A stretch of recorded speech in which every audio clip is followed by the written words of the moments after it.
I never thought I'd tell this tale. Something unexpected happened in my life. I'm 40 years old, and my name is Margaret. I've been a single mother for many years. I am raising my 21-year-old son, Ethan, all by myself. The two of us have always been very close and have supported one another through everything. One night, something happened that I didn't see coming. Make sure to subscribe to my channel so I can continue bringing you more fascinating true stories like this one. And don't forget to watch this video till the end and like the video, because this story is going to be incredibly interesting. Please hit the like button to show your support. Ethan appeared exhausted and told me he wasn't feeling well. He had been working non-stop and studying a lot, and it showed. I told him he could rest on my bed for a bit.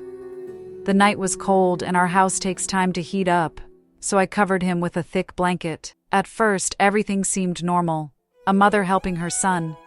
But then as I lay next to him, I felt him move closer. He must have been trying to warm up, and I didn't think much of it. But then he gently wrapped his arms around me, pulling me in close, just like when he was younger. I was taken aback, but I let it slide. He probably just needed comfort. I could feel his warmth beside me and his steady breathing. As we lay there, I noticed Ethan's breathing slow down, as though he was falling asleep. I could hear my own heartbeat in the eerily silent room. It was strange, yet soothing. I had no desire to move, not wanting to disturb him, telling myself it was just a mother comforting her son. After a while, he shifted again, moving even closer under the blanket.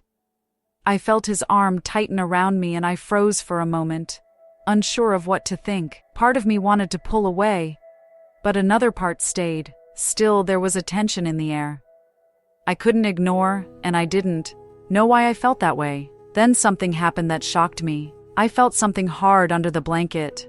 It was unexpected, and my heart began to race. I tried to stay calm and reminded myself that he was my son. Maybe he didn't even notice. I lay there trying to ignore the growing tension inside me.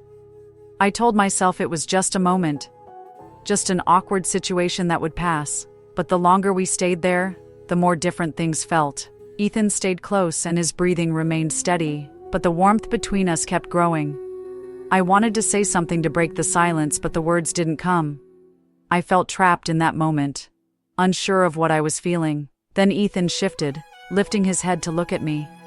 His eyes held a softness I hadn't seen before, a look that made me feel both safe and uneasy. He didn't speak, but his gaze seemed to ask if everything was okay.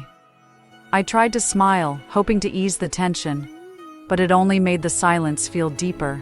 Ethan's hand remained on my arm, warm and steady. I could feel his fingertips moving gently, almost without thinking. It was a small gesture, but each touch stirred something in me that I couldn't ignore.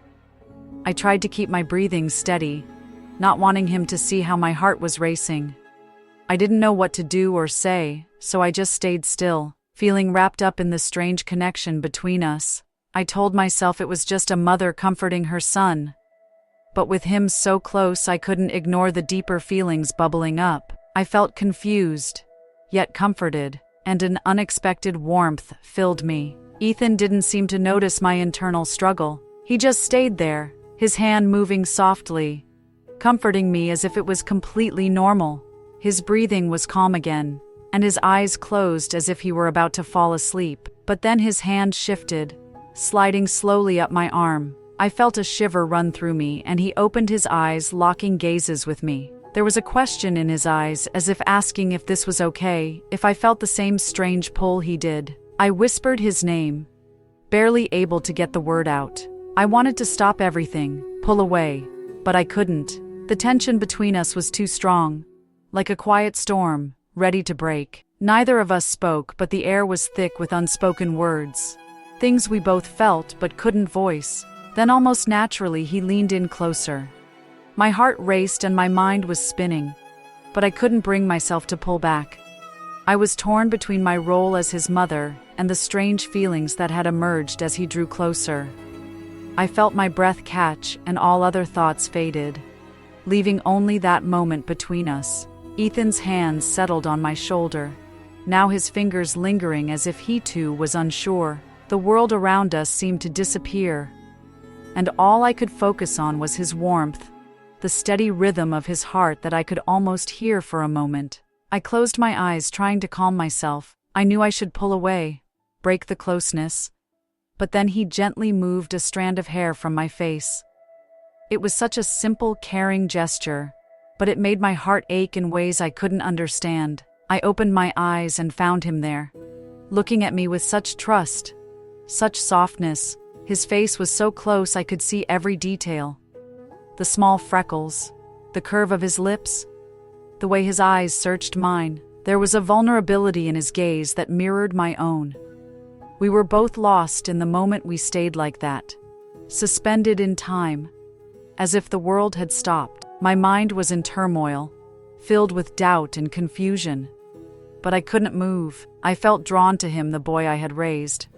But in that moment, he felt like a stranger, just as I thought we would remain frozen forever. Ethan pulled back slightly, breaking the silence. He looked away, embarrassed, letting out a small, shaky laugh and rubbing the back of his neck. It reminded me of how close we had been and brought me back to reality. I inhaled deeply in an attempt to quiet the flurry of feelings inside of me. "I apologize, Mom," he said softly, his voice uncertain. "I didn't mean to make things weird." He avoided my gaze, and I could see the hint of color on his cheeks, like he was struggling with the same confusion I was. I wanted to reassure him, to tell him everything was fine, but the words didn't come for the first time in years. I felt awkward around my own son. I reached out, placing my hand on his shoulder, and gave him a small smile, hoping to ease the tension. "It's all right, Ethan," I said softly. It's just been the two of us for so long. We're probably both feeling a little lost." He nodded, and I saw a flash of relief in his eyes. Then, just as the tension started to ease, the doorbell rang. The sudden sound snapped us back to reality, breaking whatever had been between us. I quickly got up, my heart still racing, and went to answer the door, thankful for the interruption. When I opened it, I found our neighbor James standing there. James had always been friendly, someone I could count on for help. He smiled, but his eyes lingered on me longer than usual. I quickly realized that I still felt the lingering energy from the moment with Ethan. I tried to compose myself, hoping James hadn't noticed anything strange. "Hey, Margaret," he said warmly. "I thought I'd stop by and see if you needed anything. I know it's been cold lately, and I can help with any heating problems you might have." I felt a wave of relief wash over me, and for a moment I let myself relax. "Oh, thank you, James," I replied with a smile. "Actually, the house does get a little chilly. I'd really appreciate the help." James stepped inside, and I could feel Ethan watching from the hallway. His face was unreadable. I glanced back at him, and for a moment I saw something in his eyes. Jealousy, maybe, though he quickly hid it. It took me by surprise and left me wondering if he was feeling more than he let on. As James checked the heater, he asked me about the house and the weather. We made small talk, but I kept glancing at Ethan, who stayed quiet, watching us both. His gaze was intense, and I could feel his discomfort. It made the tension in the room even thicker. I felt torn between wanting to ease things with James and being aware of Ethan's presence. His eyes never left us. After a few minutes, James turned to me with a warm smile. "All right, everything looks good here. Margaret, just call me if you need anything else." I thanked him, and as he left, I felt the tension between me and Ethan grow stronger. I closed the door and turned to find him standing there, arms crossed, a serious expression on his face. "Are you okay, Ethan?"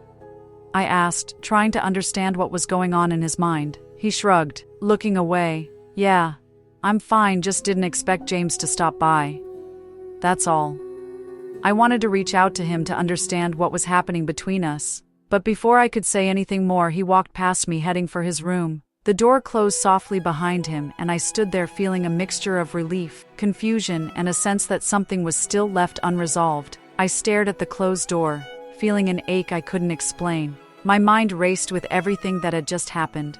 The closeness we had shared, his gaze when James was there, and the unspoken tension between us that felt ready to erupt at any moment. I went to my room and sat on the edge of the bed, replaying everything in my mind. I knew I couldn't ignore it forever, but I wasn't sure how to face it. Just then I heard a soft knock at my door. My heart skipped a beat. Was it Ethan coming back? Come in, I said, trying to keep my voice steady. Ethan opened the door and stepped inside, his face unreadable. He came over and sat next to me, his hands in his lap. We sat there in silence for a moment, the air thick with unsaid words. Mom, he finally said, his voice almost a whisper. I don't know what's going on. I'm sorry if I made things weird earlier. He trailed off, seeming to struggle to find the right words. I placed my hand on his and gave it a gentle squeeze. It's okay, Ethan, we're both just maybe feeling a little lost right now. It's been just the two of us for so long, and sometimes things can get confusing. He nodded slowly, his eyes on his hands. Then he looked up at me, his gaze filled with emotions. I couldn't quite read, but it felt different. I didn't know how to respond, I said softly. I didn't know what to say either. My heart ached with that same confusion. For a moment I thought about hugging him, telling him everything would be fine, but I wasn't sure if that was what he needed or if it would make things worse. Instead, I just sat there letting the silence speak for both of us. Finally, I took a deep breath and looked into his eyes. Ethan, maybe we just need to take a step back and think about everything, I said gently. It's okay to feel close, but it's also okay to need some space to figure things out. He nodded slowly. Then, in a surprising move, he leaned his head on my shoulder. Just like when he was little, it felt comforting. Familiar yet still strange. I felt my heart soften and I put my arm around him, holding him close for the first time in a long while. I felt that maybe we didn't need all the answers right away. We could figure things out one step at a time. And as we sat there holding each other, I felt a sense of calm, quiet hope that no matter what, we would find our way through this. Together we stayed like that for a while, sitting quietly together. It was as though all the confusion between us could fade just by being close. But deep down, I knew it wasn't that simple. The warmth between us was comforting, yet there was still that unsettling feeling. A sense of something underneath the surface that neither of us could ignore. After a while, Ethan lifted his head and looked at me, his face serious. Mom, I don't know what to do with these feelings. I don't want to make things harder for us, but I can't ignore it either. His words hung in the air, heavy and full of uncertainty. It was as though he was trying to put into words something neither of us wanted to face. I swallowed hard, my mind racing as I searched for the right thing to say. But before I could open my mouth, there was a knock at the door. We both jumped, startled, and exchanged a quick glance. It was as though whoever was on the other side knew something was going on, and the urgency of the knock added to the tension that already filled the room. I got up and walked quickly to the door, my heart pounding in my chest when I opened it. James stood there again, looking concerned. Margaret, sorry to bother you. I just thought, well, I wanted to check if everything was okay. You seemed a bit off earlier. I glanced back at Ethan, who was watching us closely, his face unreadable. I tried to keep my voice steady as I reply. Thanks, James, but we're fine. Just having a quiet evening. James looked at me for a moment, then glanced over at Ethan, his gaze thoughtful. All right. But remember, I'm just next door if you need anything.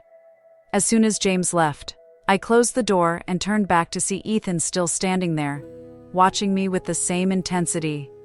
He stood up and slowly walked toward me. I could feel my heart racing again, the air thick with everything we hadn't said yet. Just as he reached me, he stopped. His expression shifted as though he were wrestling with himself. His voice was trembling as he murmured softly, "Maybe we shouldn't push this, Mom. Perhaps we need more time." I nodded slowly as the same bewilderment tore at my heart. You're correct, Ethan. Both of us must consider everything.